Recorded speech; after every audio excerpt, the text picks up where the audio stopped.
This is an interesting one today. We have out the Pinty P-Force Tactical. A big thank you to Pinty for sending out this P-Force Tactical for me to try out today. We're gonna be using these JSB Jumbo RS 13.43 grain pellets. We're gonna be rocking the Vector Optics Constantine 1 through 10 power by 24 on the Pinty P-Force. First things first, before we get started in the range segment of this video, I wanna go over the cons, negatives, complaints I have about this rifle.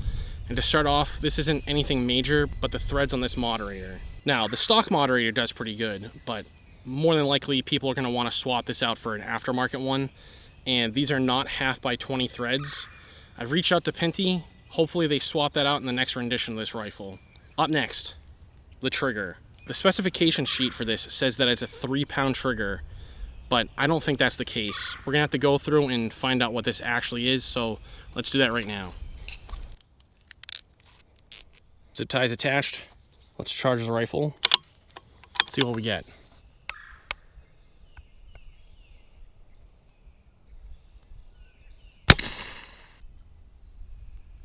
The spec sheet for this lists the trigger pull weight at 3 pounds, but on my scale, we just pulled 7 pounds, so more than double the weight of that. For the trigger itself, it's extremely stiff. There's barely any slack in this. This thing needs some improvement. If it was down to that 3-pound weight, I feel like this would be much more manageable. In fact, when I've been using this in my downtime before the video, I've actually noticed that I feel like instead of smoothly squeezing the trigger, if I give it a tug, I have better accuracy with this. I don't know if that's just the nature of this, because even when a trigger is super, super light, like on the Bintac M car, I found myself, instead of squeezing it, just because there was 0 slack on that trigger and 0 effort required to pull it. That was like, I don't know, it goes against what I would normally do. Smoothly squeezing versus a quick tug works both on extremely light triggers for me and these stiff ones like this, so just keep that in mind.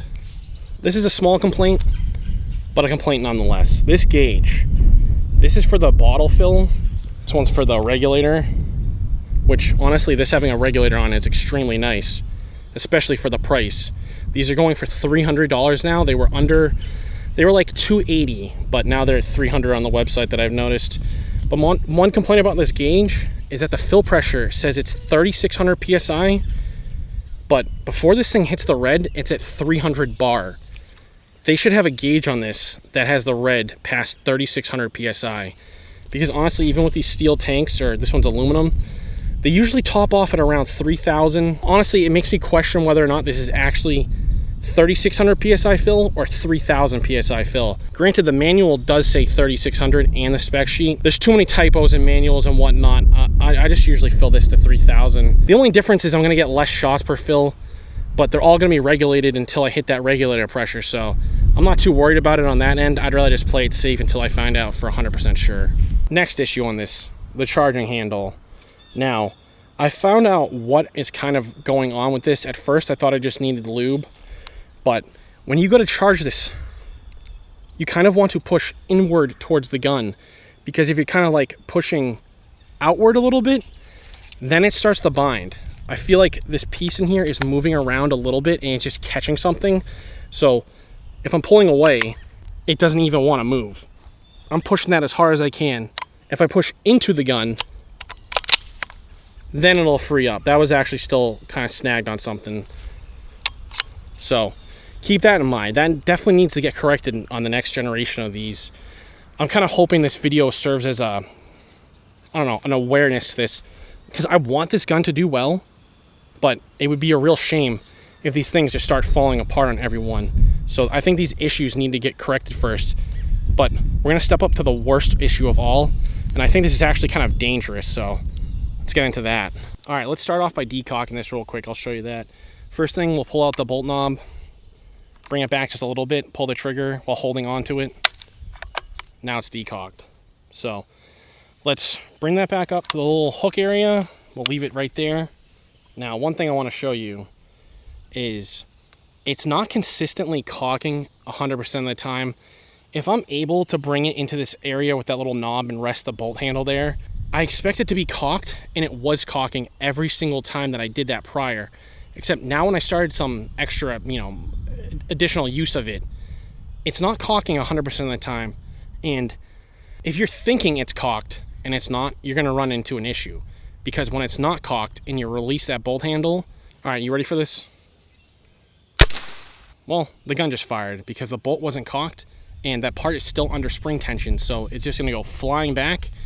And the way this thing works is this part right here, little top hat, as long as anything hits that, it doesn't matter what it is, it's still gonna release air. Now, let's put this under a chronograph and see how powerful that shot is. I don't think it's a full power shot, but I guarantee you it's enough to seriously hurt someone. Just keep that in mind, because I feel like that's a pretty significant safety issue. And you need to just be very mindful of this, because if you aren't paying attention, someone's gonna get hurt. So let's see how powerful this is. Okay, rounds loaded in. Let's see what we get. 513 feet per second. That came close to nearly 8 foot-pounds. So that could do some significant damage. Let's try that on a ballistics gel. I have a little mini airgun one, but it's the same density as the other one, so it's gonna replicate the same. Okay, let's do it. Let's see what we get on this. Then we'll do a real shot. 636 feet per second. I don't think anyone's gonna wanna get hit by that. That's pretty significant. Let's do a full power shot, but I just wanted to make you guys aware of the risk that there is with that cocking mechanism, because when you fully cock it, it's not going to spring back. It's just going to kind of like sit there. There's no force pushing it back. It just, even if you cocked it all the way and you thought it clicked in and cocked, and then just release, thinking that it's going to stay in place, it's not. All right, full power shot coming up. 920 feet per second. Now there's some extra cavitation in there. It didn't really travel too much further, but I wouldn't want to get hit by either of those. I definitely didn't forget to do a ballistics gel test with the slugs, so we're definitely not going to make up for it and do it right now. We're going to be using .2175 caliber, 20.2 grain Nielsen specialty ammo slugs. 785 feet per second. Now technically, I don't know if you can see that. That trail from the slug, the temporary trail, I guess, I don't know what to call this one.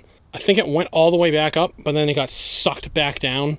It's still a tiny little bit past the pellet that's in there. And the pellet looks like it has more cavitation. I'll have to wait till I see the high speed. But for distance, that slug made it the furthest. I don't know why I'm shooting at 920 feet per second, because I actually detuned this a little bit. We should be much lower. I want to get in like the 850s and go from there, and then we'll do a group. Let's keep bringing this down. I don't know why we're still high. They advertise this gun at 850 feet per second. My regulator is at about 125 bar. I don't know how high the regulator can go, but I'm just gonna leave mine here because I feel that with my setup that we're gonna hit pretty much ideal pellet range speed. So let's just keep going.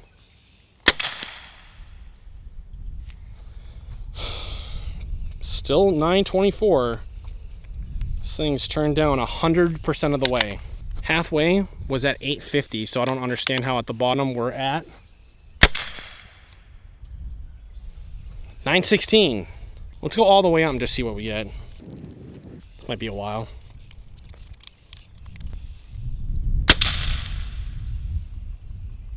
$949. Okay, we're back dead center on this. Let's try that now. I have no idea. I'm wondering if that is actually working anymore now, because it's just so little of a difference. Where I'm at now, it was at 850, so I'm just gonna go all the way to the lowest. I really couldn't tell you on that one. I put it down to 850 because with these 13.49 grain GSB pellets, that was pretty much the sweet spot for this. I took it out again. I didn't chrono it. I was using it for an extended period of time. I was wondering, I just thought it was a win. I was wondering where all my shots were going. So maybe that's why.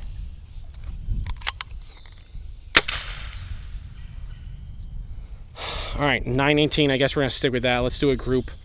Now, this thing was doing like half-inch groups at 30 yards before this might open up a little bit. So just take that for what it is. It could do better probably. I'm already making excuses for it, but it can do better. If the velocity was a little bit lower, I'd be more, you know, thrilled for this. But when we're above 900, it was just, you get some decent groups and then you just get flyers. So we'll just see what happens. Okay, let's get started. I'm gonna go for middle bullseye.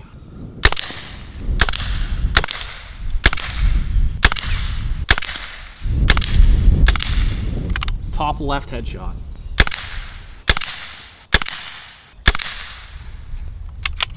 See, now I think we're in the area where the speed is throwing this off a little bit. I don't know why I can't detune this to the 850s right now. I mean, technically at this point, I'd have to drop the regulator a little bit. I'm not really gonna be doing that right now. We'll just have to carry along today with what we have. That was through the same hole of the first shot, or the second shot. That's what we're talking about, because those are the groups I usually get. Just the consistency right now is not there. Let me do this offhand.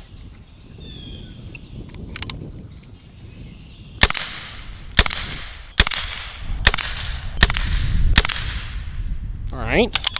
See, the problem with me is I want like the round to go through the same hole as many times as possible, as consistently as possible. Obviously, there's gonna be factors like myself, the rounds, wind, velocity, the pellet shape, pellet grain weight. Those are all gonna make a difference. But once we have those fine-tuned, like on my Gauntlet 30, it's basically up to you at that point. Like 99% of the time, it's not gonna be the gun. It's gonna be the person behind it. And for something like this, granted, like I said, the velocity needs to get a little fine-tuned. We're a little bit too high, I think. But I want consistency and, you know, hole in hole in hole, or hole touching hole accuracy. I don't want to be too hard on this just because of the setup we have right now, but that's what I expected at all these. And it gets frustrating sometimes when, you know, just you can't determine what the problem is with it. For this, I feel like this is in pretty good shape, aside from just this power wheel right now, or whatever you want to call it, the adjustment on this. I don't know why it's not detuning it that much. Because if I'm hitting that bullseye, I mean like a soda can. Let's do some sodas, because soda, I'm gonna destroy a soda can. Okay, we got 4 sodas down there. Got 2 on the left and 2 on the right. Take out the 2 on the left first. I'll have to reposition my camera, and then we'll do the 2 on the right. I pretty much think that this is what this gun's made for. Plinking, backyard range, small game hunting or whatnot. This thing's pretty much just like perfect for that.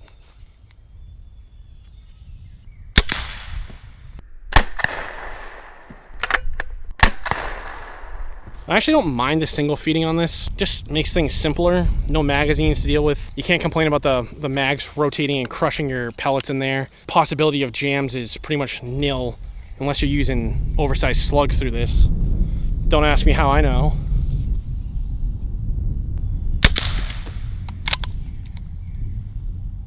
But I don't know, I just find it kind of like relaxing, one by one. I mean, people try and rush things. Sometimes it's nice just to slow down a little bit.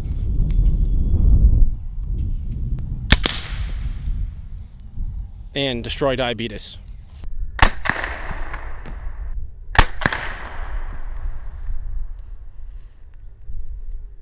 Now, I don't think it's going to do this, but maybe if we hit the very edges of those stars, I'll do 1 Texas star and just see how it goes. Well, that was pretty much the very edge. Let's try the top one. If we get it spinning, it might actually work. I'll do 1 more. There's 1 really weak plate on that one. Maybe it's the blue one, I can't remember. Look at that, I got a 2-fer. I have to go quick while I have it spinning like it is. Once again, it didn't cock, so let's save that again.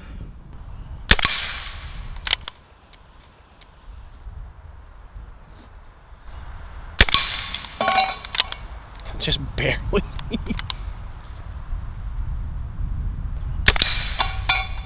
So you have to wait for it to come on that downward swing.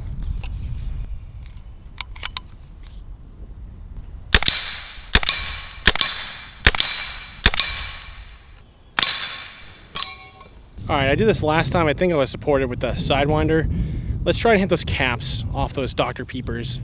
That's right, Dr. Peeper. But we'll try and do this offhand. It might be a complete fail. I'll switch to the tripod if I can't do it.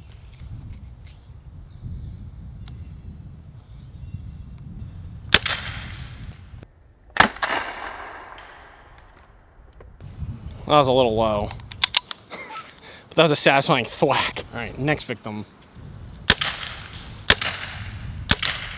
I swear that hit the cap. I have to check that real quick. It's probably hard to see, but there's this little nick. And you can see the little white mark. All right, 3 more rounds. Then I got to refill this, change the battery on that camera, and come back out.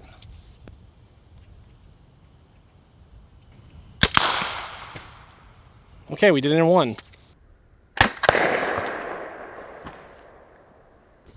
Well, I don't think you can ask for anything better than that. With the cap being the harder part of the bottle, it actually ripped the plastic apart. All right, up next, we got some clay pots. Now, the first time I shot these, I thought they was gonna make some cool noises, but I might have to, you know, add those in later.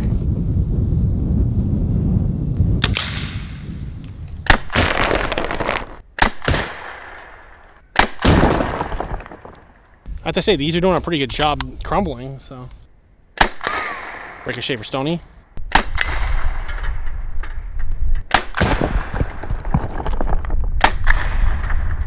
That's pretty much all I can see from here, so. Not too bad. Pizza pan penetration test. I have 2 clean pans down there. I have a 3rd one. If we make it to the 3rd one, you'll know where the previous shot was. There's no question on that, so. I think it'll go through like 1. Maybe dent the 2nd one, but that's probably all we're gonna do.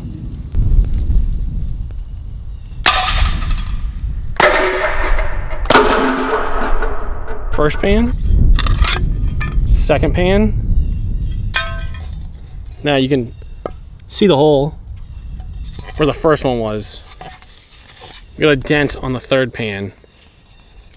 That's actually not too bad for this 22 at around 900 feet per second. All right, we have an assortment of silhouette animals down there. Let's pick them off.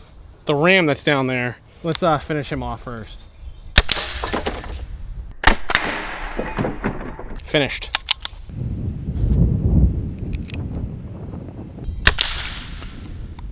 It's a good solid thwack on those. That was satisfying.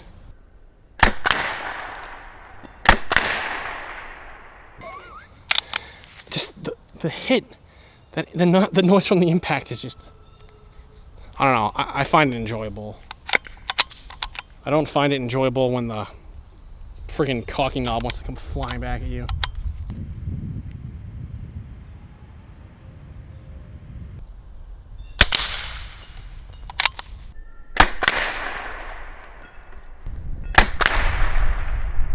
All right, we got the 2 worst ones left. Chimkins.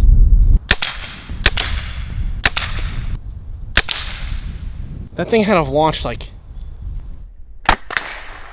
from here it looks like 20 or 30 feet. Last chimkin.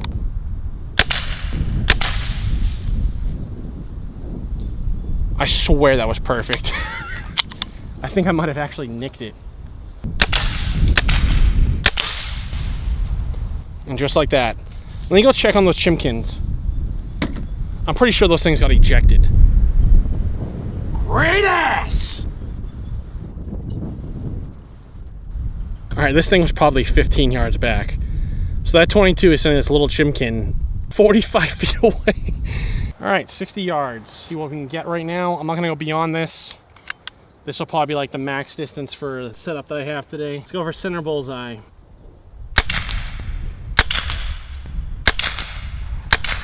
We're getting a better group at 60 than we are at 30. All right, so we actually have like 2 groups there. Now this might be a disaster, but I will try it offhand. It's probably gonna be a disaster. But I have so many excuses ready here. It's the wind, it's the higher velocity.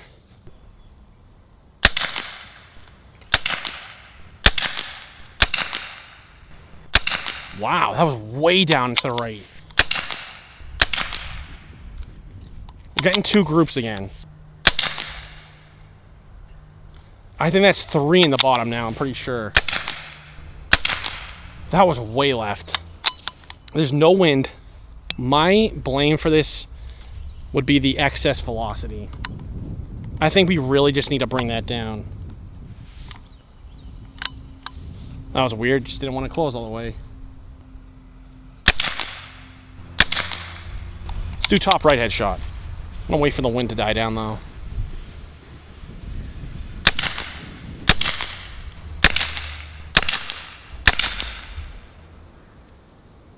Don't know where that went.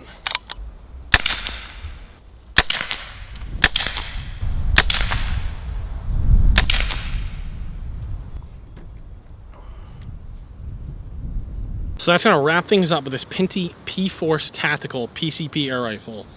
Now, the good things about it, price. For $300, I think this is a pretty sweet deal. The regulator on this is about $100 in itself. So that is a pretty nice option on here. The tank is sizable, 350cc. If it actually fills the 3600 PSI, this thing gets a ton of good shots off. Ton of good regulated shots off at that. The suppressor end, moderator, I wish the threads were just 1/2x20. That way we can fit whatever we want on it straight from the factory. We don't need 18 million adapters for PCP airguns. PCP airgun companies need to learn to actually build these with aftermarket threads on there. The last thing we should have to be doing on a $300 airgun is buying a $40 adapter for a moderator. The companies that make these airguns should just thread them the way that the aftermarket parts come. So I think that going forward for any company, they should make these 1/2x20 for 22 calibers. And we get the 357 M18. Now on the weight of this, it's just under 6 pounds, but I feel like some of that could be shaved off. Some parts on this just feel like they could be a little less thick. If they narrowed down some of these parts and just chopped off some excess material, I feel like we get the weight down a little bit more. Comes with a Picatinny rail, which is nice. Some guns still come with dovetails, which I'd much rather prefer a Picatinny rail. I didn't like the grip at first. It looks kind of cheap, and maybe it is a little cheap, but it feels pretty decent. Now this portion here in the foregrip, I feel like this could use a little bit extra support on the inside. I'm sure it's hollow, but if it had a little bit extra material here, it would feel a little bit better. It's not chintzy feeling, but I feel like it could do a little bit better. I don't know what's going on with the power adjustment here. The trigger, more than double what's listed for the spec sheet on the pull weight of this. Caulking issues, and the fact that you can have a, what was it? I guess it's a negligent discharge, but I would call it an accidental discharge. If there's like a version 2 of this, that would make me very happy, and I'd love to try that out. But if you're thinking about buying one of these, just be mindful of my critiques beforehand. So pay attention to that if you're still, interested in buying one of these. For the money, I think it's a great deal. 22 caliber, it's pretty accurate the way it is right now. There's work to be done on that, 100%. But like I said, if I could get the velocity down, or maybe if I use different heavier pellets, that would kind of control flyers in the mix. Granted, I'm just kind of speculating on what's causing those issues. The barrel on this, I cleaned beforehand. It's just the consistency of these groups. So it just comes down to velocity and what's being thrown out of it. So if I could do some extra work on that, if I had more pellets to try out and whatnot. I don't recommend slugs. I haven't had much luck with slugs. The only reason why I used slugs today was just so you could just see the difference in penetration. And if we do another video, I really hope the version 2 of this has the better trigger. This trigger is just, it's just the stiffness, I think, of it. And then if it was actually 3-pound pull, I'm sure that would make all the difference in the world. Oh, and one last thing, I just love these nipple covers. Any company that puts a nipple cover on their gun, thank you. One less thing for me to buy. So this one sticks on to the nipple. You don't even have to take it off. It'll hang on there. So, and with that, I guess that wraps it up. So I'll leave you off there. So yeah.